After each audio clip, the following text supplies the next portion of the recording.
आज का आजाद सिपाही अखबार आपने पढ़ा क्या? पढ़ते रहिए अपना लोकप्रिय दैनिक अखबार आजाद सिपाही। नमस्कार, आजाद सिपाही के प्राइम बुलेटिन में आपका स्वागत है। मैं हूं राहुल सिंह। आज के प्राइम की प्रमुख खबर कुछ इस प्रकार है। सुप्रियो भट्टाचार्य ने कहा कि सुदेश को राज्य का 12वां मंत्री बना देंगे, तब जाके संतुष्ट होंगे सुदेश महतो। दूसरी खबर, हफीजुल हसन ने ली मंत्री पद की शपथ, हेमंत मंत्रिमंडल का विस्तार, मधुपुर से लड़ेंगे चुनाव। तीसरी खबर, अगले माह झारखंड आएंगे शरद पवार। चौथी खबर, सीआरपीएफ अफसर की नौकरानी ने पहले घर वालों पर किया जानलेवा हमला, फिर फंदे से झूलकर दे दी जान। पांचवी खबर, किसानों के समर्थन में शनिवार को 3 घंटे हाईवे जाम करेगा संयुक्त किसान मोर्चा। छठी खबर, लालू प्रसाद को दिल्ली भेजे जाने के मामले में हाईकोर्ट ने रिम्स निदेशक को किया शो कॉज। आइए अब सुनते हैं खबर विस्तार से। सुदेश महतो को जब राज्य का 12वां मंत्री बना दिया जाएगा तब वे संतुष्ट होंगे। 20 वर्ष के शासन में यह पहली बार है जब वे प्रत्यक्ष रूप से विपक्ष में हैं। मंत्री बनने के लिए वह ललकते रहते हैं। यह बातें शुक्रवार को झामुमो के केंद्रीय महासचिव सह प्रवक्ता सुप्रियो भट्टाचार्य ने कही। वह पत्रकारों से बात कर रहे थे। उन्होंने कहा कि अंधे को क्या चाहिए, एक आंख। उसी तरह सुदेश भी मंत्री बनने के लिए कुछ भी कर सकते हैं। उन्होंने कहा कि 6 फरवरी को राज्य में जगह जगह हाईवे पर केंद्र के कृषि कानून के विरोध में किसान दोपहर 12 बजे से 3 बजे तक चक्का जाम करेंगे। इस चक्का जाम में झामुमो नेता और कार्यकर्ता भी किसान संगठनों का साथ देंगे। झामुमो किसानों के साथ खड़ी है। झामुमो किसानों की मांगों का समर्थन करता है। हम किसानों के आंदोलन में उनके साथ हैं। अब नजर डालते हैं आज की दूसरी प्रमुख खबर पर। हेमंत सोरेन मंत्रिमंडल का शुक्रवार को दूसरी बार विस्तार हुआ। सरकार में नए मंत्री के रूप में हफीजुल हसन अंसारी ने मंत्री पद की शपथ ली। हफीजुल हसन ने उर्दू में पद और गोपनीयता की शपथ ली। वे शपथ ग्रहण से कुछ देर पहले ही राजभवन पहुंचे।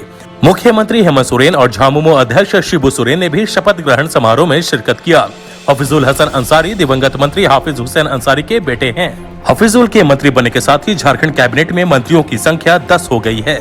मंत्री पद की शपथ लेने से पहले झामुमो अध्यक्ष शिबू सोरेन से हफीजुल हसन मिलने पहुंचे। हफीजुल दिवंगत हाजी हुसैन अंसारी के पुत्र हैं। वे विधानसभा के सदस्य नहीं हैं। झामुमो उन्हें मधुपुर विधानसभा उपचुनाव में प्रत्याशी बनाएगा। राज्यपाल द्रौपदी मुर्मू ने दोपहर 12 बजे राजभवन में उन्हें पद और गोपनीयता की शपथ दिलाई।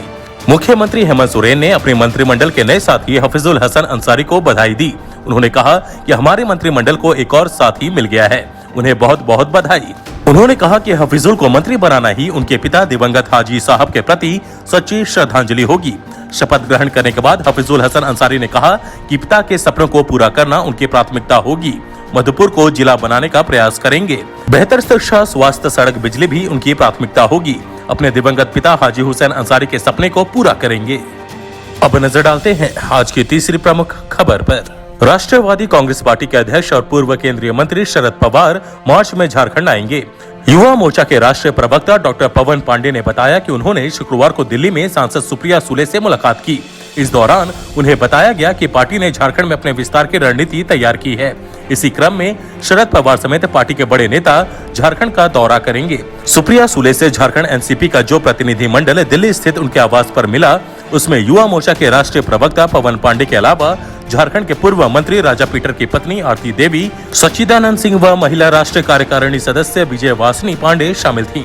प्रतिनिधि मंडल ने झारखंड में संगठन की स्थिति और भविष्य में संगठन को मजबूत करने की दिशा में उठाए जा रहे कदम की जानकारी दी। सुप्रिया सुले ने कहा कि एनसीपी को झारखंड में संगठनात्मक रूप से मजबूत करने की आवश्यकता है, क्योंकि झारखंड में एनसीपी के लिए बड़ा अवसर उपलब्ध है। अब नजर डालते हैं आज की चौथी प्रमुख खबर पर। रांची में सीआरपीएफ में पोस्टेड मुख्य चिकित्सा पदाधिकारी डॉक्टर जगत आनंद सुरीन के घर काम करने वाली मेड ने खुदकुशी कर ली। आत्महत्या करने से पहले उसने परिवार के बच्चों और अन्य सदस्यों पर उखल से जानलेवा हमला किया, जिससे परिजन बुरी तरह से घायल हो गए। घायलों में कमांडेंट के 7 साल के बेटे प्रियांक सुरीन, 78 वर्षीय मां एलिस सुरीन और 80 वर्षीय सास सुभानी होरो शामिल हैं। फिलहाल सभी मेडिकल अस्पताल के आईसीयू वार्ड में एडमिट हैं और इनकी हालत गंभीर बताई जा रही है। नौकरानी सलोनी होरो उनके यहाँ पिछले 8 साल से काम कर रही थी। जानकारी के मुताबिक पिछले कुछ दिनों से वह अवसाद में थी। घर में हमले की पूरी घटना सीसीटीवी में रिकॉर्ड है। उसके फुटेज में मेड पहले उनकी बेटी पर हमला करते हुए दिख रही है, लेकिन वह बच के भाग जाती है। इसके बाद वह 7 वर्षीय बेटे पर बेरहमी से हमला करते हुए दिख रही है। उसने लगभग 4 से 5 बार उसके सिर पर वार किया। वरियातू थाना प्रभारी ने बताया कि घटना की जांच की जा रही है। अब नजर डालते हैं आज की 5वीं प्रमुख खबर पर। ध्यान दें, शनिवार को दोपहर में हाईवे पर सफर करना मुश्किल भरा हो सकता है। संयुक्त किसान मोर्चा के देशव्यापी चक्का जाम कार्यक्रम के तहत शनिवार को वाम दल और अन्य पार्टियों पूरे राज्य में हाईवे जाम करेंगी। दोपहर 12 बजे से 3 बजे तक नेशनल हाईवे पर धरना देकर 3 घंटे तक आवागमन ठप किया जाएगा। राजधानी रांची में बुटी मोड़ से आगे, रातू रोड में पंडरा से आगे, गुमला रोड में कटहल मोड़ से आगे और जमशेदपुर रोड में रामपुर के निकट एनएच को जाम किया जाएगा। अब नजर डालते हैं आज की 6ठी प्रमुख खबर पर। सजायाफ्ता लालू प्रसाद के जेल मैनुअल उल्लंघन मामले में झारखंड हाईकोर्ट ने राज्य सरकार से पूछा है कि किन परिस्थितियों में लालू प्रसाद को एम्स दिल्ली भेजा गया एवं रिम्स निदेशक के कैली बंगला में शिफ्ट किया गया। कोर्ट ने मौखिक कहा कि रिम्स को लालू प्रसाद के स्वास्थ्य की रिपोर्ट कोर्ट में प्रस्तुत की जानी चाहिए थी। रिम्स से लालू को दिल्ली एम्स भेजने का निर्णय लिया गया, यह निर्णय क्यों लिया गया और इसे स्पष्ट किया जाना चाहिए था। न्यायमूर्ति अपरेश कुमार सिंह की कोर्ट ने रिम्स की ओर से लालू प्रसाद की मेडिकल रिपोर्ट नहीं देने पर नाराजगी जताई। कोर्ट ने रिम्स निदेशक से स्पष्टीकरण मांगा है कि कोर्ट के 2 बार आदेश के बाद भी रिम्स द्वारा अदालत को रिपोर्ट क्यों नहीं दी गई। इससे पहले राज्य सरकार की ओर से आईजी प्रिजन की रिपोर्ट कोर्ट में दाखिल की गई।